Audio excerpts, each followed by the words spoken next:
E aí, abençoados, tudo bem com vocês? Sou o professor Ray Lopes, professor de artes, e nós vamos para mais uma aula falando sobre as danças indígenas brasileiras. Na última aula nós falamos aí sobre o Donoré dos Chavantes e hoje nós vamos falar sobre o Toré dos Potiguara. Bom, essa dança Toré é uma dança, é um nome dado, na verdade, a um ritual e a dança praticado por grupos indígenas que estão localizados aqui no Nordeste brasileiro.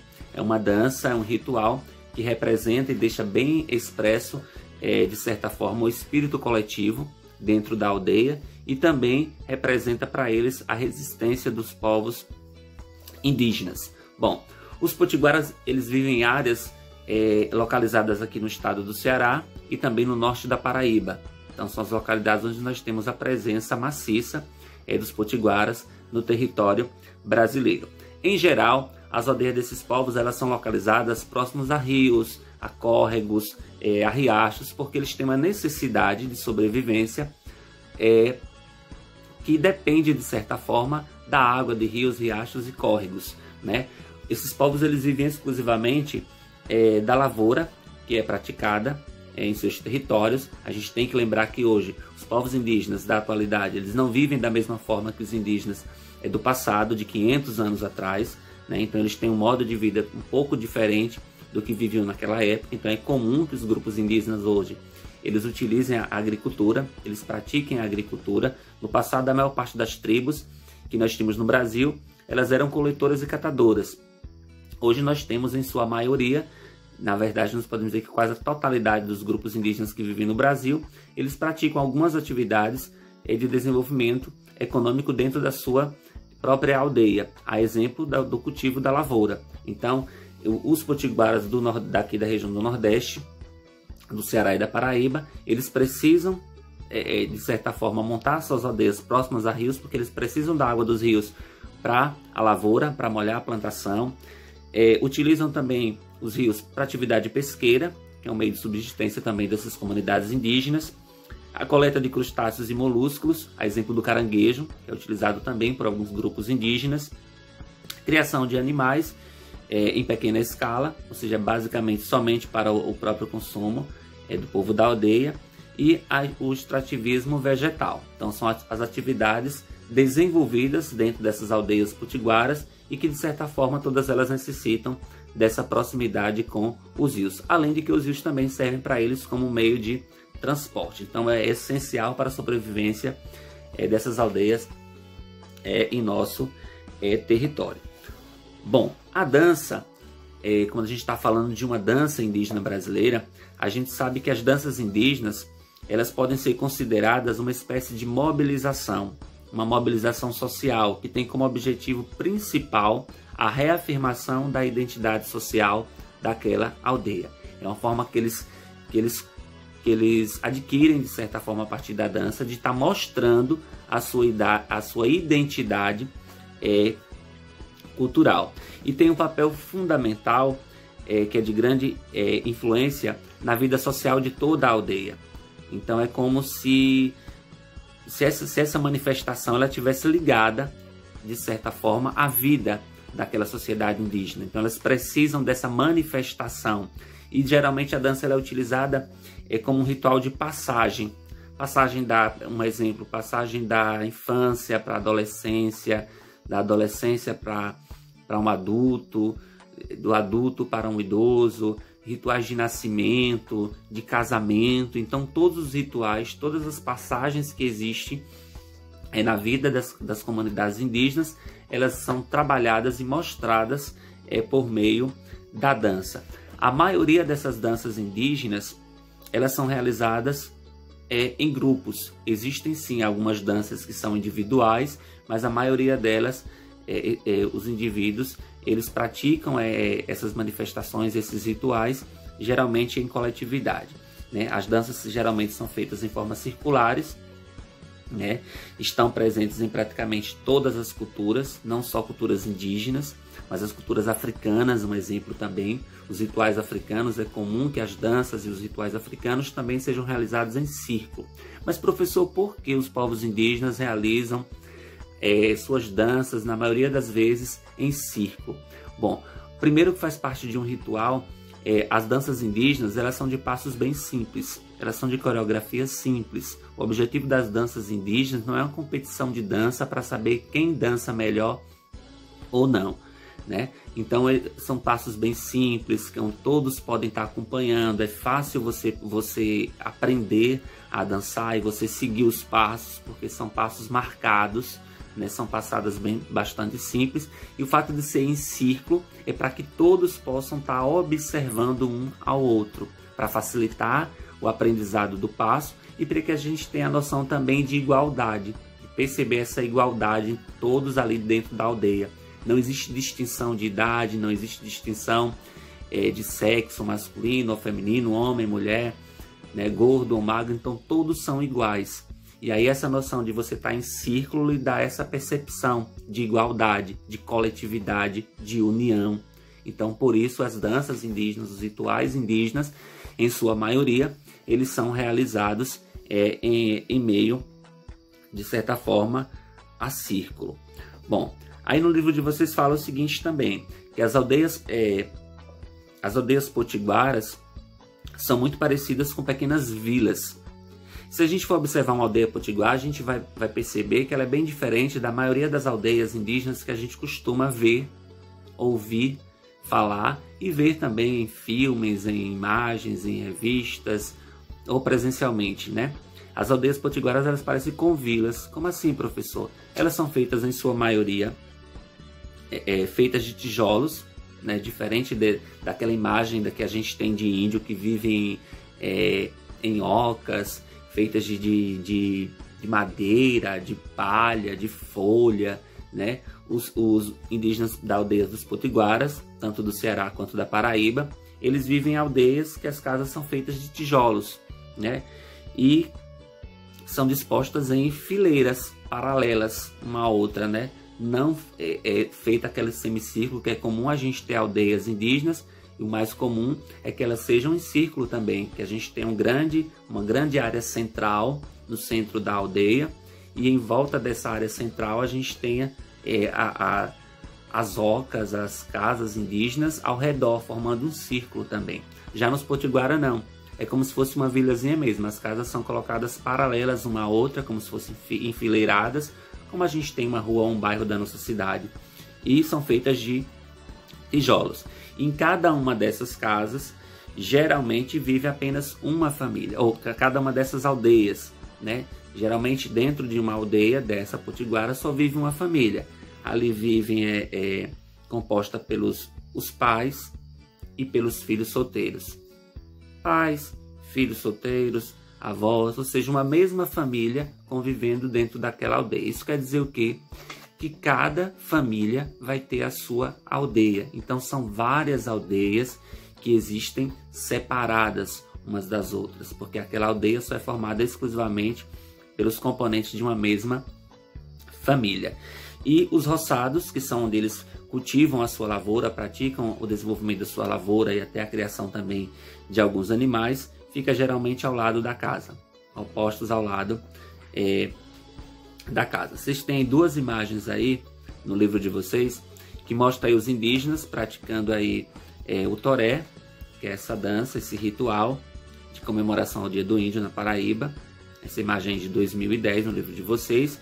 E nós temos aí as moradias de aldeia indígena potiguara no povoado de Forte, em Bahia da Traição, no litoral norte da Paraíba, né? Então observem que as casas são feitas aí de madeira, opostas uma ao lado da outra, e existem as áreas aí nas suas laterais que são utilizadas para atividade agrícola, para a lavoura, não é isso? E também para a criação de alguns animais. Bom, após o contato com os portugueses chegaram aqui no ano de 1530 aproximadamente, e os povos indígenas que viviam nessa região passaram a ter contatos durante o período colonial com os portugueses. E com esse contato com os povos portugueses, muitos indígenas, eles foram de certa forma convertidos à religião católica. Os povos portugueses vieram para cá com essa missão, né? Catequizar os povos indígenas para aumentar o número de fiéis da Igreja Católica que estava sendo perdido para o chamado protestantismo. surgimento do protestantismo na Europa. Então, quando os europeus saem de lá e vêm para o Brasil e trouxeram com eles os jesuítas, a missão dos jesuítas era justamente catequizar os indígenas, ensinar a língua portuguesa. Bom, mas enfim, com a chegada dos povos portugueses no litoral lá do Ceará e da Paraíba, a gente teve então, de certa forma, o convertimento de muitos povos indígenas potiguaras à religião católica, ou seja, eles passaram a seguir o catolicismo, eles deixaram de lado parte de suas crenças e passaram a seguir a religião católica. E acabou mesclando uma cultura bem mesclada, ou seja, uma mistura da cultura indígena com a cultura portuguesa dos colonizadores. Por isso é comum a gente chegar em uma aldeia potiguara, por exemplo, e encontrar dentro dessa aldeia, dessa comunidade indígena, encontrar uma capela, uma igrejinha, né, representando ali a presença da Igreja Católica. E é comum que nessas capelas, que nessas igrejas tenham imagens de santos que são padroeiros daquelas aldeias ou até que são santos de devoção também dos povos daquela aldeia. Então não é de se estranhar que a gente chegue em uma aldeia potiguara e a gente encontre ali uma capela representando ali a presença do catolicismo, né, da Igreja Católica naquela região, presença cristã naquela região, já que durante esse período colonial, então, esses indígenas acabaram, de certa forma, se convertendo ao catolicismo. Então, atualmente, existe ainda muitos potiguaras que vêm buscando resgatar a sua cultura, as suas tradições originais, representado principalmente pela língua, a língua oficial dos povos potiguaras é a língua tupi-guarani. Então eles tentam reativar de certa forma a língua materna em sua população, retomando de certa forma o ritual do toré, que durante algum tempo em algumas aldeias potiguaras o toré ele foi esquecido, principalmente por essa junção aí do catolicismo. Então eles deixaram de lado suas culturas para passar a seguir a cultura portuguesa. Hoje, boa parte dessas aldeias, elas tentam retornar à sua cultura original, por meio então como eu já falei, de certa forma aí, da língua tupi novamente, ensinando a língua tupi nas escolas, retomando os rituais de toré dentro de suas aldeias, e reafirmando com isso a sua identidade cultural. E as aldeias, elas vão crescendo e vão fortalecendo hoje em dia ainda mais essa noção de pertencimento dos povos potiguaras. E, de certa forma, eles hoje já estão conseguindo conquistar novos espaços e, de certa forma, dizimar a sua cultura na região Nordeste. Então hoje nós temos a presença do catolicismo, sim, dentro dessas aldeias, em algumas aldeias, mas a gente tem um retorno das tradições culturais desses povos, retornando novamente à ativa. Uma coisa não quer dizer que elimine a outra. Eles não precisam deixar de serem católicos para continuar com seus ensinamentos, com as suas tradições, mas eles precisam manter a sua tradição cultural, né? E a tradição potiguara, de acordo com a tradição desses povos, o ritual ele é iniciado pelo cacique, né? O cacique, o chefe da tribo, ele faz um discurso reafirmando a importância dessa cerimônia, a importância do toré para as comunidades indígenas, e depois os participantes acabam se ajoelhando e silenciosamente fazem uma oração. Observem que aí a gente tem a junção dos dois elementos culturais. O elemento português, que é a reza, a oração, e o elemento indígena, da cultura indígena, que é a prática do toré, né? Então o toré, que é essa tradição cultural indígena, que é essa dança indígena em homenagem ao Dia do Índio no Brasil, ele tem a junção dos dois elementos culturais. Ela tem a presença das festividades, não deixando de lado as suas crenças e suas tradições culturais, mas ela tem a presença também, a crença no Deus cristão, né? No Deus criado pela Igreja Católica, né? Bom, a forma mais antiga do toré, os integrantes eles se posicionavam em 3 círculos concêntricos, né? Esses 3 círculos concêntricos quer dizer que está no mesmo centro, não é isso? Então, 3 círculos. O primeiro círculo, que fica no centro, no meio do ritual, no meio da cerimônia, o primeiro círculo é formado pelos músicos, aqueles que vão estar com os instrumentos, né, que vão estar utilizando os instrumentos dentro da dança. Então, esse primeiro círculo aí é formado pelos músicos que estão tocando os instrumentos de percussão. O segundo círculo, ele é formado geralmente por crianças e adolescentes. E por fim, o terceiro e maior círculo, que seria o da lateral, ficaria em volta dos 2 primeiros, dos 2 menores, seria um círculo formado pelos adultos, né? O círculo formado por homens e mulheres. E o ritmo do passo ele é marcado pela utilização de chocalhos, geralmente feitos com cabaça seca. Dentro da cabaça eles colocam sementes, colocam pedras, né? E vão chacoalhando e fazendo a marcação dos passos, então que são desenvolvidos a partir do barulho desses chocalhos. Bom, nessa cerimônia a gente tem aí alguns instrumentos que são utilizados, como eu já falei, do chocalho, a gaita, o zabumba, que são instrumentos de percussão que são utilizados, né, que acabam sendo utilizados também para puxar as canções. E todos os participantes eles realizam o movimento de forma circular e sempre no sentido horário, né, realizando esse movimento sempre no sentido horário e seguindo a coordenação dos 3 círculos também. Ou seja, os círculos eles não se misturam. Os círculos eles têm que permanecer no mesmo contexto, na mesma formação e girando sempre no sentido horário. A gente vai ver um vídeo aí curtinho, um vídeo falando um pouquinho aí sobre o toré, sobre essa festa dos povos potiguara, certo? E logo depois de vocês assistirem o vídeo, vocês têm uma atividade para que vocês possam estar realizando, ok? Um abraço no coração de vocês e até a nossa próxima aula.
Dos filhos deste solo és mãe, gentil pátria amada, Brasil.